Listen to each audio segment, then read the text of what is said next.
जैसे मान लो जहाँ पे चुनाव हो चल रहे हैं वहाँ पे किसी प्रकार की कोई आपत्ति नहीं है, जो है रैलियाँ हो रही हैं और जो है सब प्रत्येक चीज़ जैसे कचहरी भी खुल रहे हैं बराबर उसी तरीके से, लेकिन विद्यालय के ही मतलब माध्यम से जो है, क्योंकि विद्यालय से बहुत सारा समस्त लोग जो है मतलब जुड़े होते हैं। अभिभावकों को भी मतलब प्रॉब्लम हो रही है, हमारे बच्चे जो है पढ़ाई जो है उनकी शिक्षा जो है अधूरी चली जा रही है। यही सब समस्या को हम लोगों ने जो है अपने विद्यालय अपने जो है फतेहपुर जनपद के जो है एसडीएम साहब से जो है हमने जो है अवगत कराया है जिलाधिकारी को, तो यही सब दिया है हम लोगों ने। इसके पहले जो विद्यालय जब खुले थे तो क्या उस समय कोविड का फॉलो नहीं किया जा रहा था? किया जा रहा था। कोविड का फॉलो तो हर एक विद्यालय में किया गया है और शासन प्रशासन के जो गाइडलाइंस जारी की गई थी उसको भी देखा गया है और उसके तहत जो है विद्यालय चालू किए गए और कुछ क्षणों के लिए अचानक ही फिर पहले छुट्टी जो है अवकाश दिया गया होली का, और होली के बाद फिर पुनः जो है कोरोना को लेकर के अवकाश दिया जा रहा है। तो हमें ऐसा लगता है कि जैसे शिक्षा विभाग में जो भी कर्मचारी हमारे हैं, शिक्षक हैं, जो अपने जो निजी विद्यालय चल रहे हैं, इनमें कहीं ना कहीं हर एक विद्यालय में 8 से 10 कर्मचारी, बड़े स्कूल हैं तो उसमें ज़्यादा है, और हर एक कर्मचारी समय बेरोजगार हो रहा है। हर एक शिक्षक बेरोजगार है, हर एक ड्राइवर बेरोजगार है।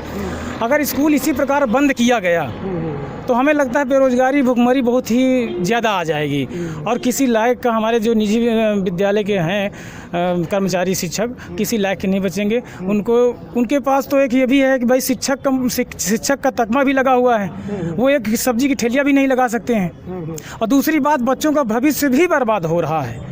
अभी अचानक 20-25 दिन विद्यालय चला, बहुत से अभिभावक बंधुओं ने जो है बैग वगैरह सब बंधवा दिया और अचानक फिर बंद कराया जा रहा है विद्यालय, तो कहीं ना कहीं एक हरसमेंट अभिभावक के भी हो रहा है। दूसरी बात, विद्यालय बंद होने से सारी जो भी सिचुएशन है सब कुछ डैमेज हो जाएंगी।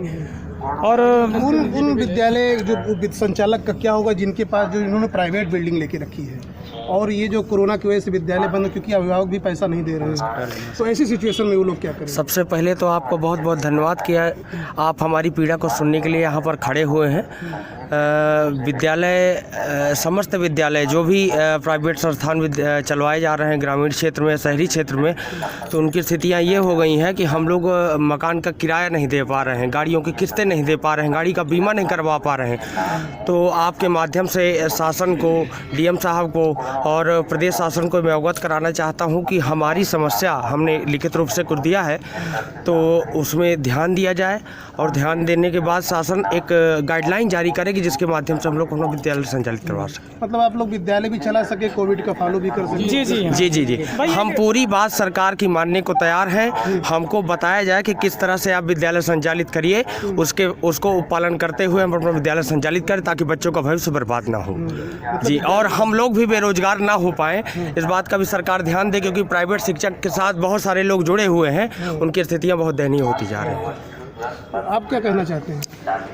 जी देखिए, जो मेन मामला है वो ये है कि शिक्षा, और सबसे समाज में जो सबसे ज़रूरी चीज़ है वो शिक्षा है।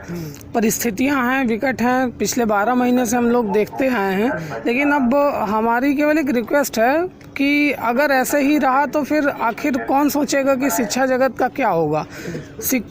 2-3 बातें हैं। पहली तो ये है कि इन परिस्थितियों का हवाला दे करके जो हर हफ्ते विद्यालय बंद किए जा रहे हैं, एक तरफ तो शिक्षा का भी नुकसान हो रहा है और दूसरी तरफ उस शिक्षा से जुड़े जो भी तबका है, चाहे वो स्टाफ हो या ड्राइवर्स हो, चपरासी हो, या समाज में भी, जब एक स्कूल समाज में खुलता है तो बहुत सारी चीज़ें आती हैं जिसमें उनका बहुत फ़र्क पड़ता है। तो ये सारी चीज़ें हैं। मैं ये भी ध्यान आकृष्ट कराना चाहता हूँ कि शिक्षा पे ही सारे सबसे पहली चीज़ें लागू हो जाती हैं, और भी सारी चीज़ें पैरेलल में बराबर चल रही हैं, लेकिन शिक्षा पे ही आ जाती है, और वो भी तब जब शिक्षा सर्वोपरि है।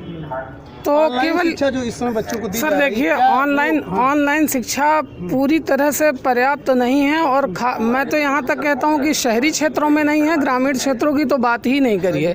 एक बहुत ही छोटा सा एग्जांपल है कि किसी ग्रामीण क्षेत्र में, आप भी समझ रहे हैं, ग्रामीण क्षेत्र में आजकल मोबाइल पहली बात तो उपलब्धता नहीं है, और है तो लोग उसके बारे में पूरी तरह से फंक्शन से अवेयर नहीं है, और वो कारगर नहीं है। और ये भी है कि जहाँ कई बच्चे हैं वहाँ कैसे हो सकता है, ठीक है आप कुछ कहना चाहते हैं? आज प्रबंध संघ द्वारा जो है जिलाधिकारी महोदय को जो ज्ञापन दिया गया है, उसमें हमने प्रबंधक जो लोगों ने अपनी समस्याओं को अवगत कराया हुआ है कि हमारे साथ जो लायबिलिटी जुड़ी हुई है उसका कैसे करेंगे, जो विद्यालय परिवार जुड़े हुए हैं उनका क्या होगा।